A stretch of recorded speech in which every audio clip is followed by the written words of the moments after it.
Living and Loving Life's podcast is to help people find their balance spiritually, mentally, physically, emotionally, financially, and socially. Listeners will have a positive mindset, renewed outlook for themselves, their future, and believe they are beautifully made inside and out. Listeners will shine and be an example to others as they live fully, completely with no barriers, no burdens, and no regrets.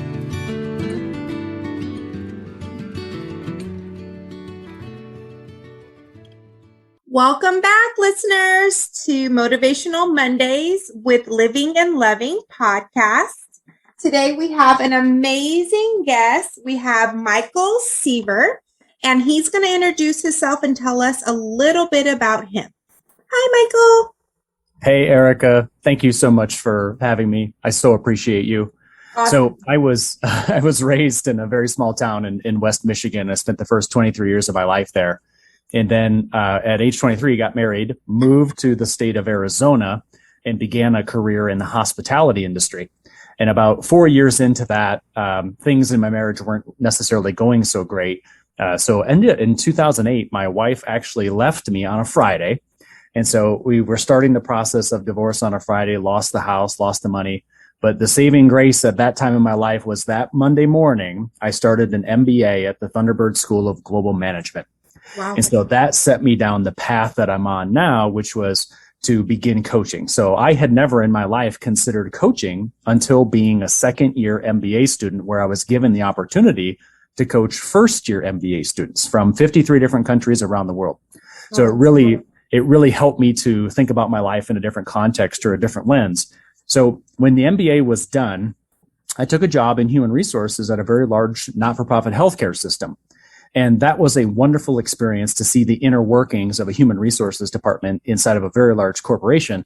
But what I realized is that I really wasn't genuinely happy, right? There was something about my life that was missing, or I went back to that second year as a second year student working as a coach for first year students. And I was like, gosh, I really want that.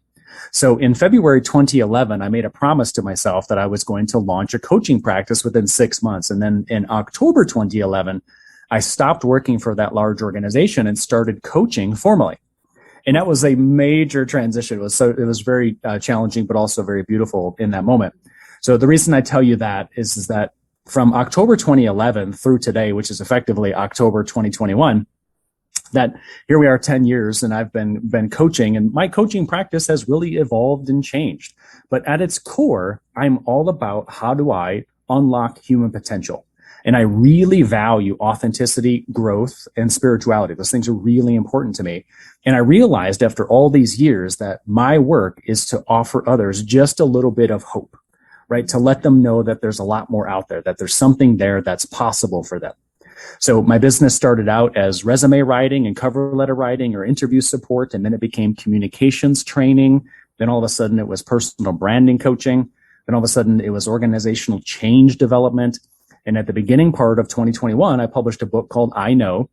Nice. And then my career has even evolved a little bit since then, where now I'm leading a series of what I'm calling the You and I Know Circle, which is kind of a reading group. It's a mastermind. It's a coaching circle that we really just uplift one another. So through all these evolutions in business, right, I'm at this place where I get to be an executive coach. I get to deliver team training. I get to help organizations change their culture. I get to speak publicly. I get to, author books and write material for various media centers. But at the end of the day, if I have the opportunity to give someone hope, or if I have the opportunity to coach someone up to become the most authentic version of themselves, that means the world to me. Awesome. That's such a beautiful message. I love it. Okay, so I was doing some digging around on your website and things, and I came across, how can you live your life's mission and core values more each day? What does that mean to someone? Yeah, thank you for asking, Erica. The way that I look at authenticity, or the way that I look at how do we really enjoy our lives, right? If I were to ask you every single day on a scale of 1 to 10, 1 being low, 10 being high, how happy are you? How joy-filled are you? How much do you get to live your life's mission? I would always hope that it was a very large percentage of the day, or someone was rating themselves at a very high level. So for a person who may be a little bit unaware of what their life's mission is or what their core values are, we have to start with some sort of baseline, right? So by looking at that and saying, if you don't know what your life's mission is today, that's okay. Mm-hmm. If you don't know necessarily how you would rate yourself on a scale of 1 to 10 in terms of happiness, that's okay. Let's start tracking that to set a baseline or a benchmark to know where you stand. Okay. Yeah. So there are materials inside my book or some of the coaching that I do to help someone get to the point of understanding what their life's mission is or what their core values are. But once those have been established, now we can sit in reflection and brainstorm. So we have a life's mission and we can say, what percent of the day are we living that? Or we have 5 or 6 core values. We can ask ourselves, what percent of the day are we living those? So if it's a relatively low number, then we want to brainstorm as many ways as possible to live that mission or those core values. And if you feel like you're getting just a little bit stuck around what does that mean or how would you do that, I really encourage everybody listening to engage a mentor, to engage a coach, to engage their personal board of directors, to just have that dialogue and conversation because they're going to see you differently than you see you. Mm-hmm. Right. So having those conversations, mentors, coaches, boards of directors, or anybody who has done what it is that you desire to do, that is a great way to see your situation through a different lens or perspective. That's incredible. Yeah. So if you've brainstormed as many ways as possible, whether on your own through reflection and journaling or whether through talking to someone else, great. Now we have to take action, right? So the next step is experimenting. And what I mean by that is that after you've tried something that was on your brainstorming list, and then you sit down for a second and you ask yourself, what went well? What did not go well? What would I do differently next time? Did this activity genuinely make me happy or make me feel full of joy? Did it gift me energy or extract or take away my energy? And so after you experiment with a couple of those different things that was on your brainstorming list, you're going to be able to get some good data back to know which activities are going to give you more energy that you should invest more time into. So then after you've done that, sometimes that's 30 days, sometimes that's 60 days. Everybody does a little bit different. But then what I encourage my clients to do is to iterate on that. So take more time on the activities that were very meaningful and happy and joy-filled for you, and then spend a little bit less time on the activities that were not as fulfilling. And you just repeat that process. So let's say 3, 4, 5 months. And then by the end of that 4, 5, 6 months, you're going to be in a place of living much more aligned with your mission and with your core values. Awesome. Okay. So can you give me a couple ingredients that you would use from your book to help someone figure these things out? Yeah. You know, it's the book itself was so much fun for me to write. And, you know, when I think about the book itself, it was like a labor of love, right? It's 10 years of information kind of coming back to the basics of my story, my clients' examples, processes, a bunch of research. So the way that I designed the book was 3 basic sections. The first 3 chapters are how do you end and let go of an old version of yourself. The second 3 chapters are very much an emotional neutral zone where you just get to experiment and try and iterate and just kind of sit in the feelings. And then the third 3 chapters are really about new beginnings. How do you go out there and actually take action? So the way that the book is designed is 3 sections. Each section has 3 chapters. But the things that really come back that I want people to remember or understand is that each chapter is full of a client story, some sort of major thesis, some sort of research to support the main idea, and then a 5 or 6 step process to help you through that section.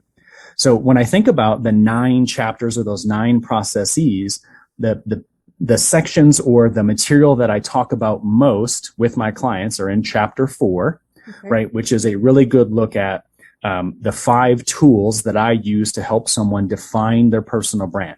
And those 5 tools are the DISC assessment, a motivators assessment, a core values assessment, a 10-point Q&A, which is in the chapter, and then having them do an activity around discovering their authority, their strengths, what makes them different in the marketplace. And then when you put those 5 things together, there's patterns that exist across the 5 things.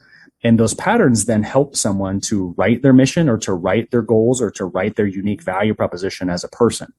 So I say in my coaching, chapter 4 is probably the thing that I spend the most time on with clients. But chapter 5, which is about emotional intelligence, is probably the one that I spend the second most of the time on, especially with coaching these days with so much change in society.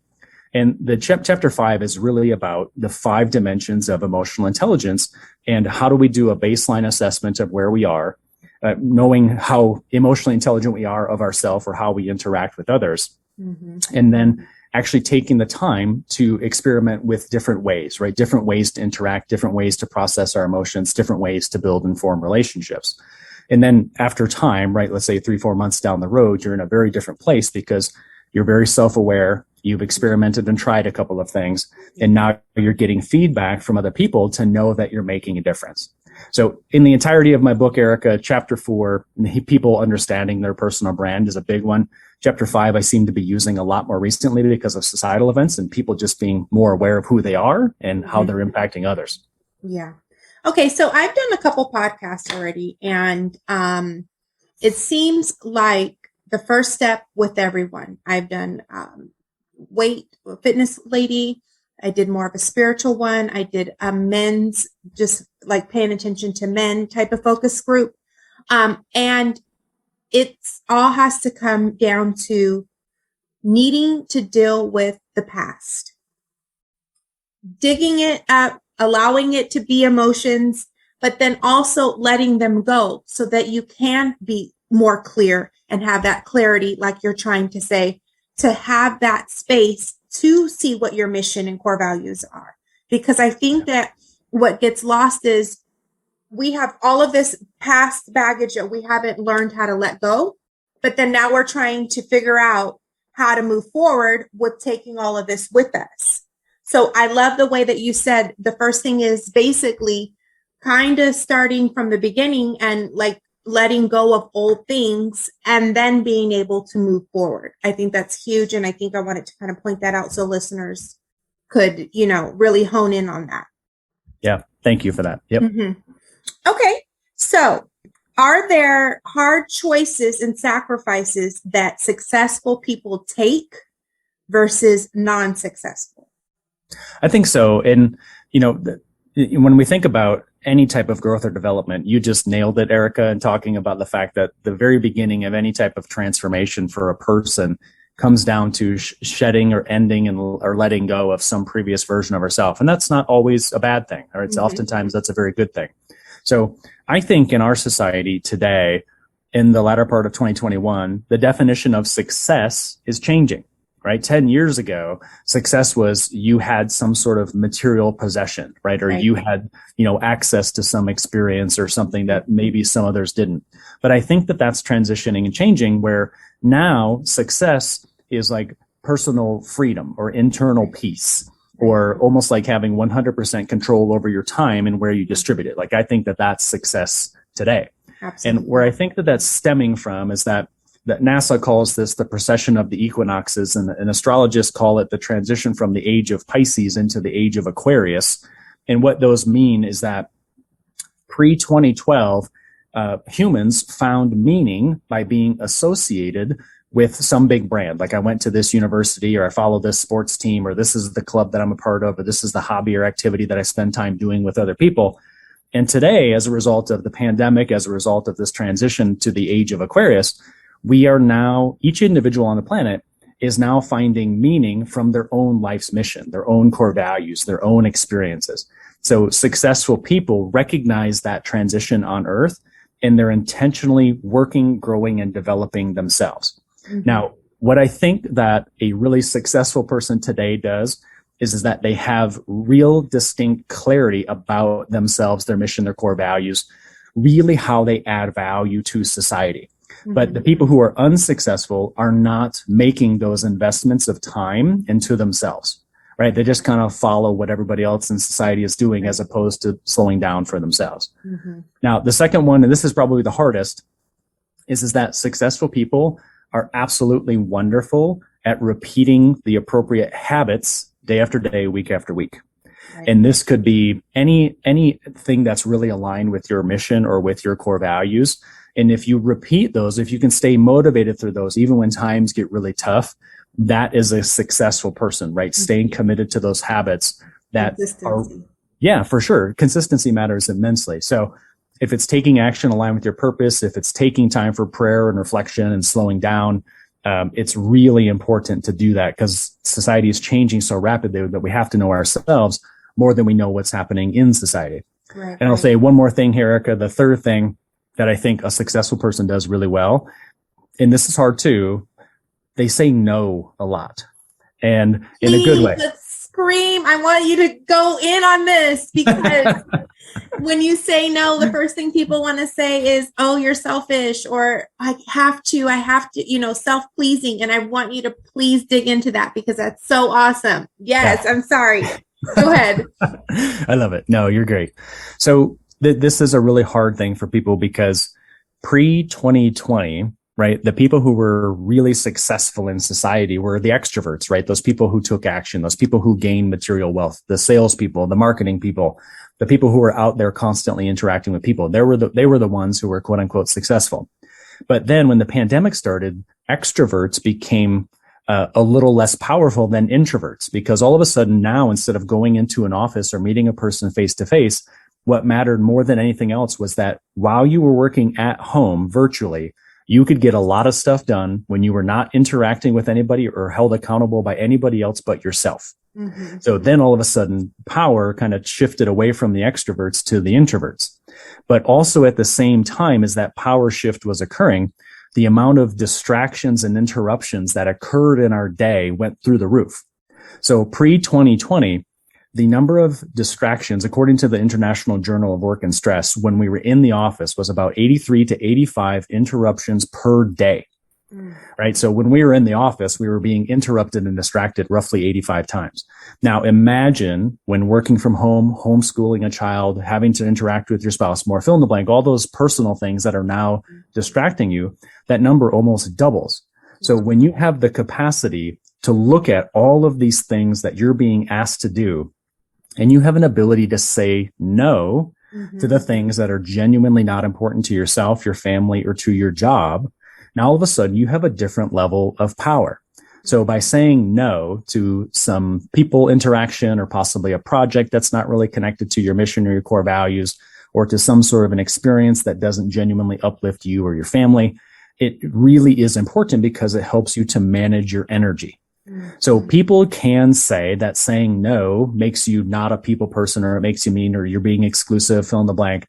All of those things 10 years ago may have been more true in an extrovert driven society.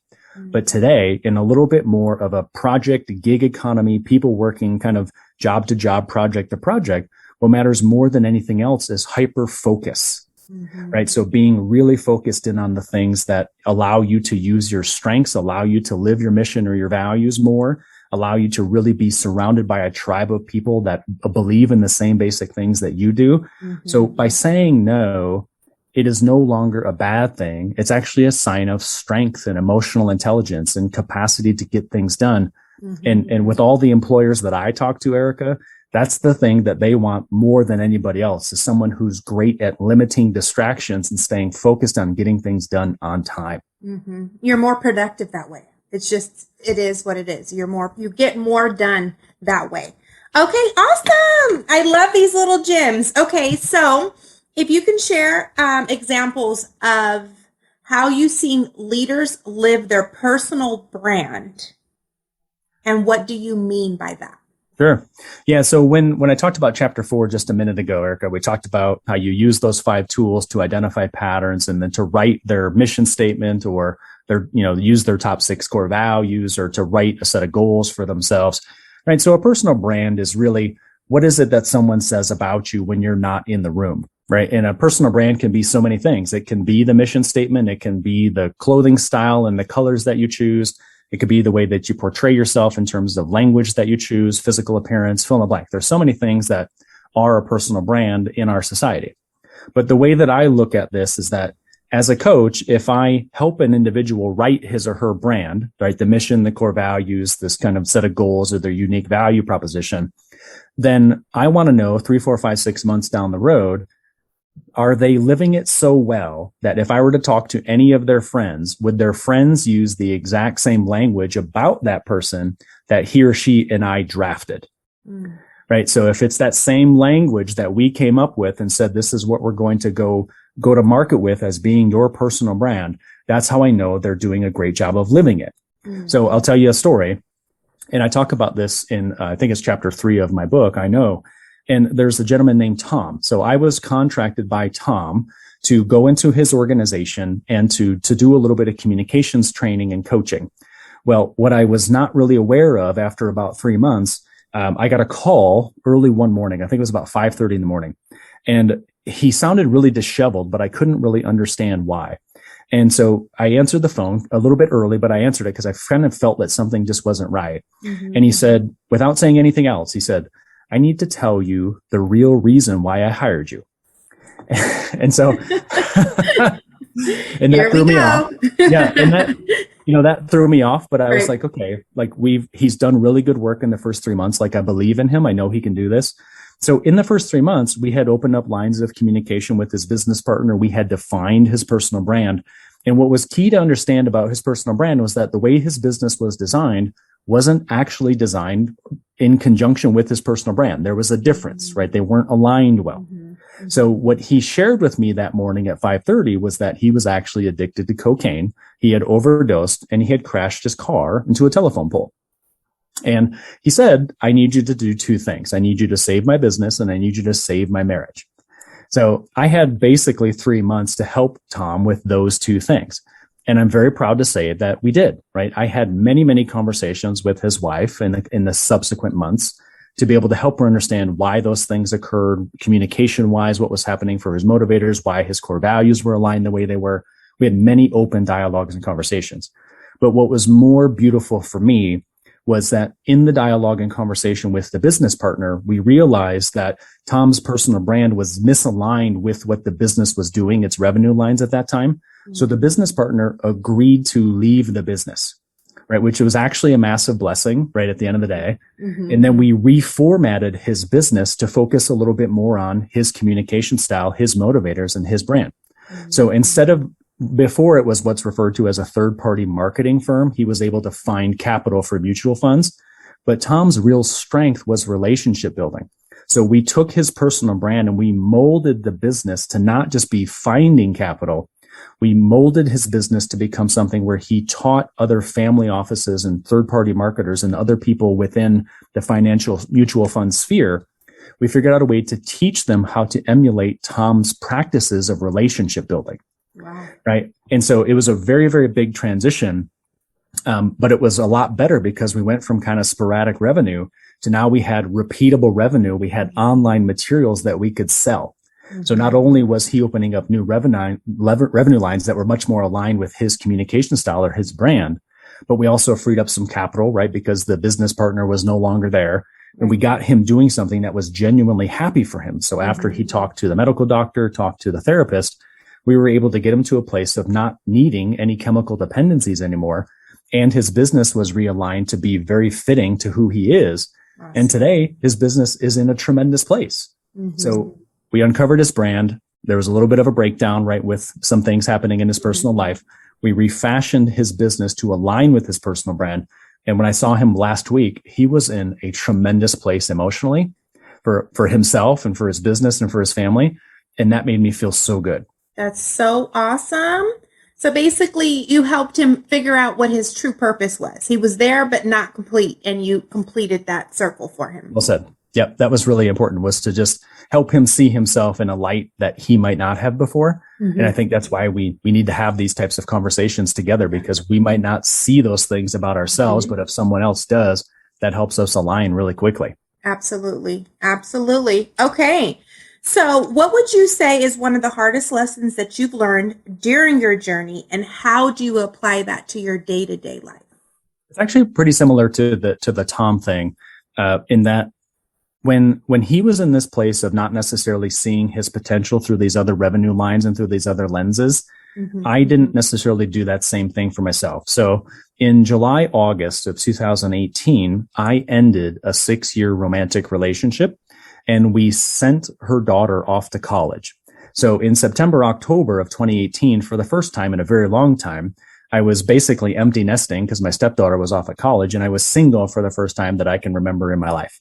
Mm-hmm. So I was in a really tough emotional place. Mm-hmm. And then December, January, February of 2018 and into 2019, I decided to experiment with a couple things in my business, like trying some in-person workshops and trying to build some online courses.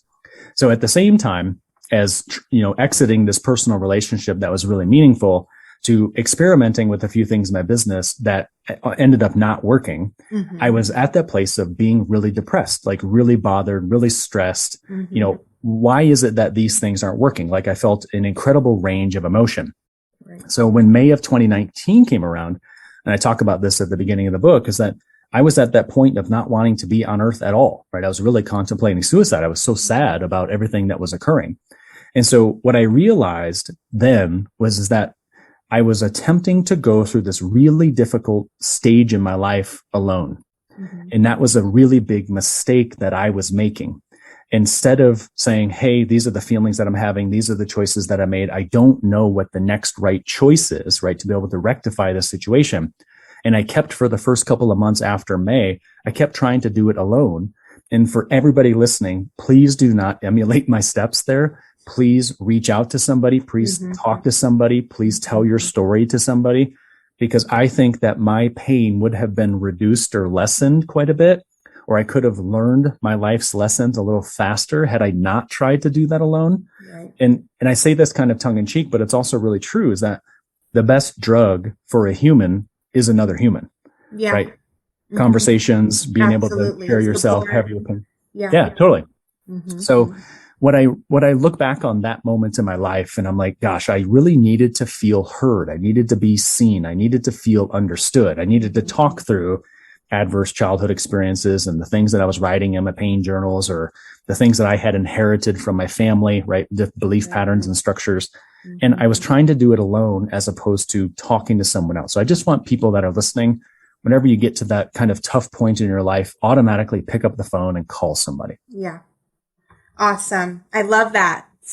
And I want the listeners to be clear that when you need someone or you need the help, that does not make you less of a person. It doesn't make you weaker or you can't do it. It just makes it easier and better for you to get through it faster. So awesome. I love that. And thank you for sharing that with us. Okay. So, Michael, in your opinion, what does it mean to live and love life? We could talk about this for a very long time, Erica. Yeah. Because this is so much fun. So, I've talked a bit about understanding missions and core values. And so living and loving life to me is being able to live nearly or all 100% of your life in alignment with your mission and core values, right? So that's one way that I would look at it. Another way would be to say, how am I investing a very large percentage of my time into people and experiences that gift me energy or uplift me or help me feel a part of something bigger than myself, right? It's this clarity that we have in our heart and our soul to know that we're living a very unique and deeply authentic life. So living and loving life is different for every single soul on this planet. And I just really want people to do it in the most authentic way for themselves possible, because I think that that's where the deepest joy comes from. Life day to day. Yep. I love that. Yes. Do not follow someone else's living and loving life. It will not feel the same unless you get it from within. Yes. I ask all of my guests that because you're absolutely correct. It's completely different for every human out there. Yes. But when we find it, it is amazing. So that's what we're here to do. Try to drop jewels, give little seeds so that you guys can live and love your life to the best and be the best versions of yourself. Michael, before we end, can you let our listeners know where to find and follow you? Sure. Thank you, Erica. So my website is michaelsseaver.com. 2 S's there in the middle. My middle name is Scott. So michaelsseaver.com. So there's over 200 blogs. It's probably 30 or 40 videos, a bunch of podcasts, a bunch of media mentions, a bunch of free downloads. So quite a resource or repository hub for people who are looking to go from that place of unhappiness or disengagement or low productivity, that if they engage some of the resources there, it'll be a lot easier for them to be at that point of joy or happiness or productivity or engagement. So that's a great place to be able to start. I also spend a pretty fair amount of time on LinkedIn. It's just Michael S. Seaver. And on Instagram, like to be able to post kind of fun videos and things there. So / Michael S. Seaver there. So michaelsseaver.com or on LinkedIn or Instagram, best place to follow me. Awesome. Thank you so much, Michael. I really appreciate it. And I hope somebody got something from this today and hope to hear from you guys next week. Bye. Thank you, Erica.